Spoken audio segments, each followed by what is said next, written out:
پھر جب ان کے ہاں بچہ پیدا ہوا تو کہنے لگی کہ پروردگار میرے تو لڑکی ہوئی ہے، جبکہ اللہ خوب جانتا تھا جو ان کے ہاں ولادت ہوئی تھی، اور نہ ہوتا لڑکا مانند اس لڑکی کے۔ اور کہنے لگی میں نے اس کا نام مریم رکھا ہے، اور میں اس کو اور اس کی اولاد کو شیطان مردود سے تیری پناہ میں دیتی ہوں۔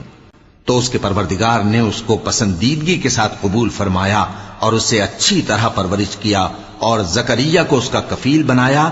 زکریا جب کبھی عبادت گاہ میں اس کے پاس جاتے تو اس کے پاس کھانا پاتے۔ یہ کیفیت دیکھ کر ایک دن مریم سے پوچھنے لگے کہ مریم یہ کھانا تمہارے پاس کہاں سے آتا ہے؟ وہ بولی کہ اللہ کے ہاں سے آتا ہے، بے شک اللہ جسے چاہتا ہے بے حساب